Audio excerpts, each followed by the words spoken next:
आज की वीडियो बहुत ही इम्पोर्टेंट है और आप इसे मेरी विनती है कि बहुत ध्यान से सुने और इस पर अपना चिंतन मनन ज़रूर करें, क्योंकि ये जो टॉपिक आज का रहने वाला है ये कहीं न कहीं हम सभी के जीवन को प्रभावित करता है, हम सभी के समाज को प्रभावित करता है, हम सभी के देश को, राष्ट्र को प्रभावित करता है, हम सभी के धर्म को प्रभावित करता है।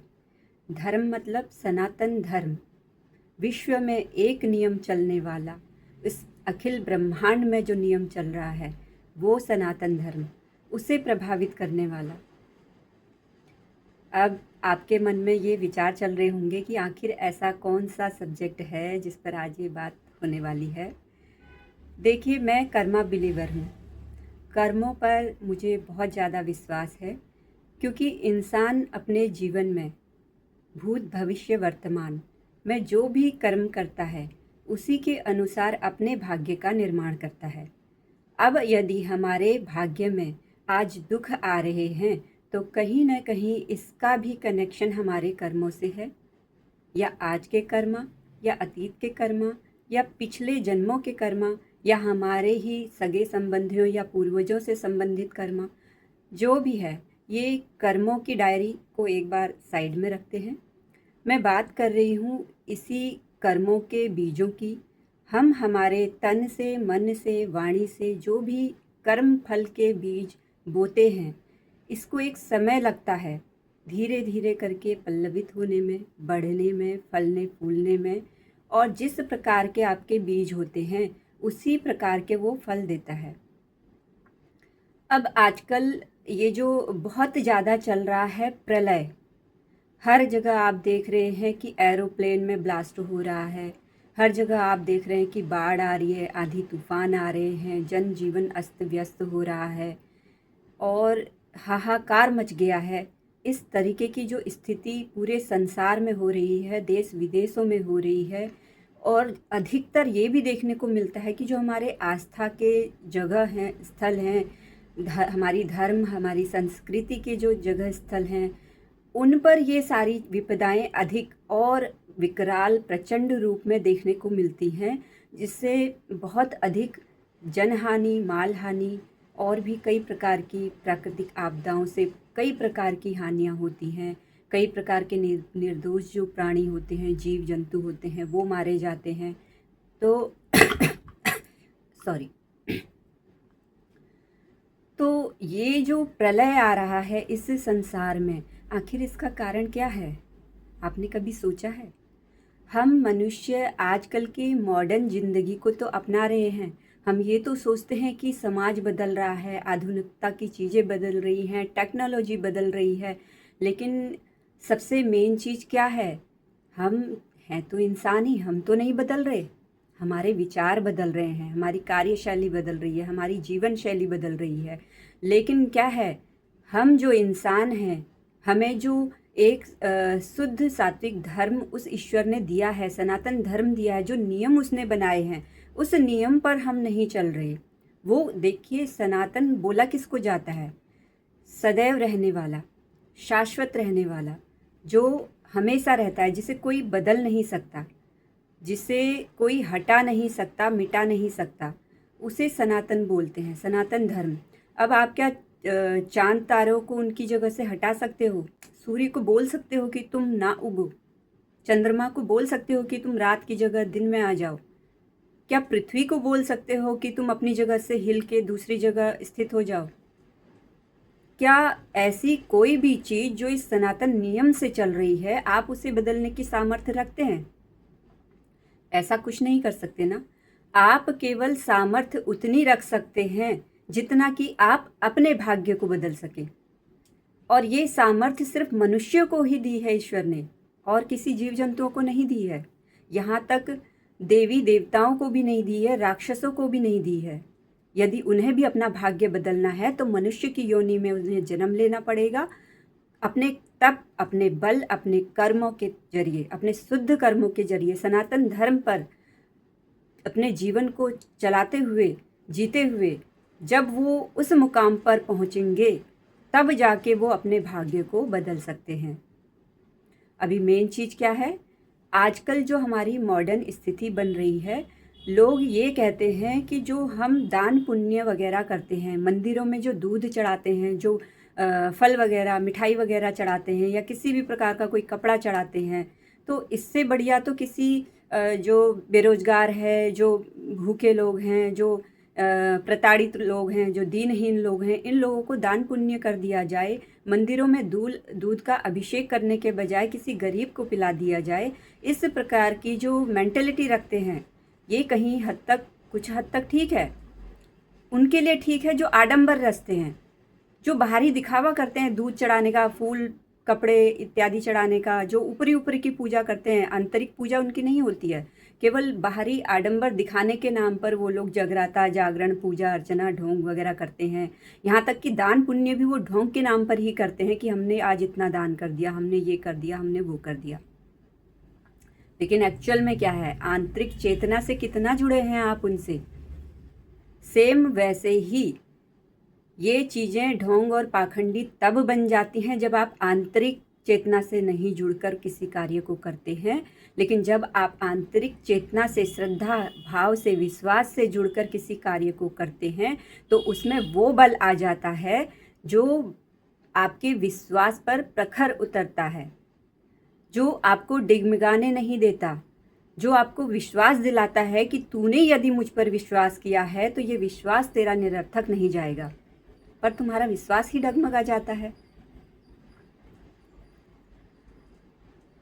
अभी मेन चीज़ क्या है, जैसे हम इस ढोंग और आडंबर की दुनिया में अपने आप को मॉडर्न दिखाने के चक्कर में ये बोलते हैं कि मंदिरों की ये वाली चीज़ें इनको दे दी जाएं तो कितना अच्छा हो। ऐसे ही अब आज के समाज में जो धार्मिक स्थल हैं वो श्रद्धा भाव के स्थल न होके एक व्यवसायीकरण स्थल बन चुके हैं कि बहुत सारे लोगों की रोजी रोटी वहाँ से चल रही है, वहाँ व्यवसाय चल रहा है, लोगों का ध्यान वहाँ पैसा कमाने में है, भक्ति कमाने में या उस ईश्वर के समीप जाने में नहीं। और यदि आप उसका व्यवसायीकरण करने में अपना भी योगदान उसमें जोड़ देते हैं तो कहीं ना कहीं वो कर्म का बीज आपका भी बन जाता है। आपका योगदान किसी भी तरीके से हो सकता है, केवल वाणी की तरीके से हो सकता है, वाणी के जरिए सहयोग करके, धन के जरिए सहयोग करके, या किसी भी प्रकार से श्रम के जरिए सहयोग करके। तो किसी भी प्रकार के कर्म, तन मन वाणी वचन कर्मों से जो भी आप कर्म के बीज वहाँ पर एक बार डाल देते हैं तो वो कहीं ना कहीं धीरे धीरे करके बड़े परिणामों की ओर आगे बढ़ता जाता है। अब ऐसे ही जैसे हॉस्पिटलों में मंदिर की बात आती है कि हॉस्पिटलों में यदि मंदिर बनाए जाएं तो एक हद तक बात समझ में आती है, क्योंकि हॉस्पिटलों में जो भी आता है वो दुखी मन से आता है, दुख संताप लेकर आता है। कईयों की मृत्यु वहाँ हॉस्पिटलों में हो जाती है। कई लोग ऐसे होते हैं जो न जाने कितनी नकारात्मकता लिए हुए होते हैं। कई लोग ऐसे होते हैं, मतलब वहाँ पॉजिटिविटी कम और नेगेटिविटी बहुत ज़्यादा होती है। बहुत से, मतलब हॉस्पिटल एक ऐसी जगह है जो एक शमशान के समान आप कह सकते हैं, जहाँ जीवन भी है और जहाँ मृत्यु भी है। और जीवन की दर कम, मृत्यु की दर ज़्यादा होने की संभावनाएं अधिक हैं। ऐसी स्थिति में लोगों के मनोबल को बढ़ाने के लिए हॉस्पिटल में मंदिर का होना जरूरी है और सही भी। लेकिन किसी भी ऐसे धार्मिक पवित्र स्थल में जो एक बहुत बड़ी पॉजिटिविटी का केंद्र है, कोई तीर्थ धाम है, वहाँ किसी भी प्रकार की ऐसी अशुद्धता, और आप समझ रहे होंगे जो मैं कहना चाह रही हूँ कि हॉस्पिटल में क्या है, पॉजिटिविटी ज़्यादा कम है और नेगेटिविटी ज़्यादा है। और जब आप किसी भी ऐसे पवित्र धाम स्थलों में ऐसे ही मंदिरों में हॉस्पिटल का निर्माण करने का एक प्रण ले लेते हैं, संकल्प ले लेते हैं या कार्य शुरू कर देते हैं, तो कहीं ना कहीं आपके कर्म का बीज तो डल चुका। अब आपने इसमें कितना चिंतन मनन किया है ये सोचने वाली बात है, क्योंकि हॉस्पिटल में बहुत तरीके के लोग आएंगे वहाँ अगर मंदिरों में हॉस्पिटल अगर बनेगा तो लोग उस भाव से वहाँ नहीं जुड़ पाएंगे जिस भाव से एक्चुअल में मंदिरों में जाना चाहिए। जिस शुद्धता के साथ, तन की शुद्धता, मन की शुद्धता के साथ मंदिरों के अंदर जाना चाहिए, प्रवेश करना चाहिए। जहाँ ऐसी बहुत सारी चीज़ें वर्जित हैं, लेकिन वहाँ फिर इन सब चीज़ों का उल्लंघन किया जाना बहुत ही आसान हो जाएगा। और आजकल की दुनिया के हिसाब से आप क्या समझते हैं, लोग इन नियमों का पालन करेंगे? ये कलयुग चल रहा है। कलयुग में आपने भी अधिकतर अपने जीवन में ये अनुभव किया होगा कि एक नॉर्मल से मंदिर, तीर्थ धामों में भी अगर हम जाते हैं तो लोग अपनी शुद्धता, पवित्रता का ध्यान नहीं रखते। और हमारे जीवन में शुद्धता और पवित्रता का कितना महत्वपूर्ण स्थान है, ये हम लोगों से बेहतर, ये सनातन धर्म को मानने वाले लोगों से बेहतर और कोई नहीं जानता। अब सनातन धर्म, ये वीडियो सॉरी, ये वीडियो जो कोई भी देख रहा है वो पहले अच्छे से समझे कि सनातन धर्म है क्या। सनातन धर्म को लेकर अपने मन में बैर भाव रखना ही, वो अपनी ही प्रकृति के प्रति, अपने ही बॉडी, माइंड एंड सोल के प्रति जो ये विरोधाभाव उन्होंने एक अपने मन में कर्म का ही बीज बो डाला है। अब उन्हें सही रास्ता वो चाह कर भी अगर सोचे कि हाँ हम चलो शुरुआत तो करें इसे जानने की, तो कहीं ना कहीं, क्योंकि पहला पॉइंट ही उन्होंने विरोधाभास का अपने मन में सनातन को लेकर रख लिया, तो वो पॉजिटिविटी तक कैसे पहुंचेंगे? नहीं पहुंच सकते। जहां पर थोड़ी भी नकारात्मकता है वहां पर सकारात्मकता टिक ही नहीं सकती। और जहां पर ज़्यादा अधिक मात्रा में सकारात्मकता है, पॉजिटिविटी है, वहां पर नकारात्मकता ज़्यादा देर तक टिक ही नहीं सकती।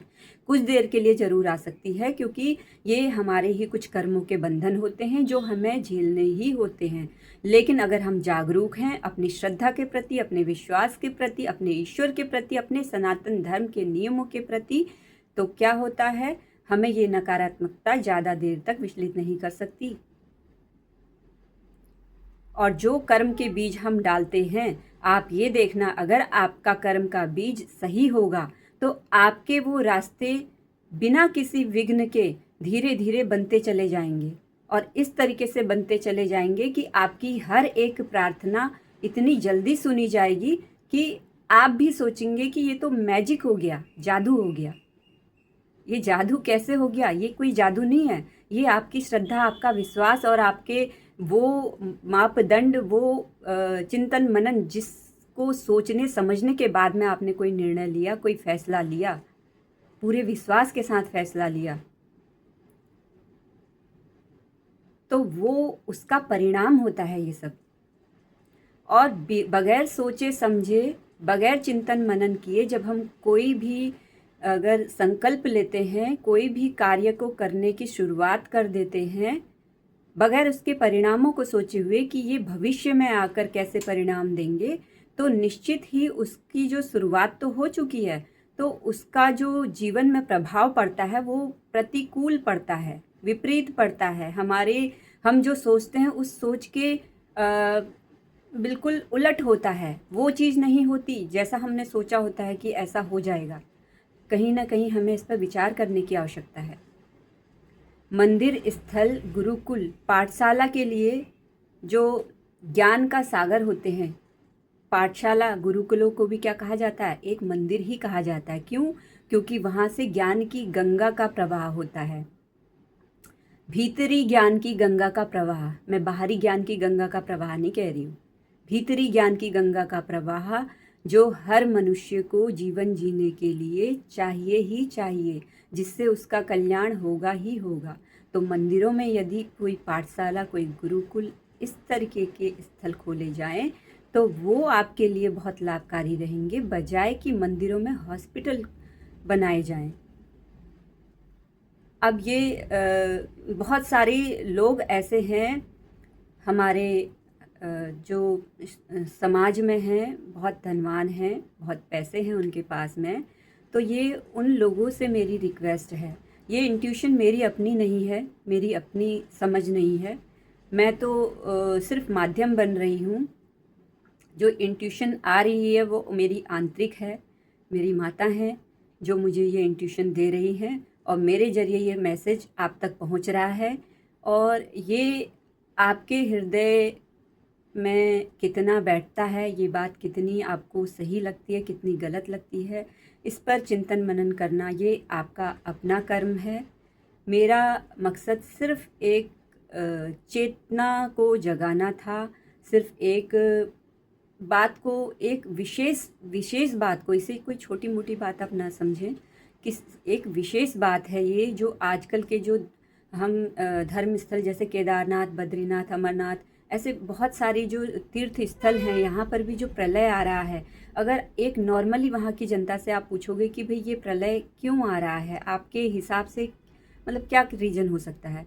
तो कहीं न कहीं जाने अनजाने में उनके मुख से भी यही सत्य निकल आता है कि भई कलयुग बढ़ गया है, अधर्म बढ़ गया है, धर्म स्थलों में भी वो शुद्धता, वो पवित्रता अब नहीं रही, तो जिसकी वजह से अब भगवान का प्रकोप हमें इस रूप में देखने को मिल रहा है। ये कहीं न कहीं जाने अनजाने में उनकी आंतरिक चेतना जानती है, वो इन चीज़ों के बारे में ज़्यादा समझें या ना समझें, लेकिन क्या होता है, उनको ये आंतरिक चेतना अंदर से आती है और कहीं न कहीं उनके जवाब कुछ इसी तरीके के देखने के मिलते हैं। तो बहुत ज़रूरी है कि हम अपने जीवन में कोई भी फ़ैसला अगर लें, तो बहुत सोच समझ कर लें। यदि हम उस पर सही तरीके से चिंतन मनन नहीं कर पा रहे हैं, तो अपने से जो बड़े सद्गुरु होते हैं, अपने से जो बड़े ज्ञानी लोग होते हैं, अपने से बड़े जो एक्सपीरियंस वाले, जो सात्विक धर्म पर चलने वाले लोग होते हैं, और इन सब से विचार विमर्श करें। और ये ज़रूरी नहीं है कि किसी एक ने ऐसा फ़ैसला बोल दिया, सही बोला तो सही है, गलत बोला तो गलत है। आप सुने सबकी और करें मन की। और मन की करने के लिए, कोई भी फ़ैसला लेने के लिए मन का शांत होना बहुत ज़रूरी है।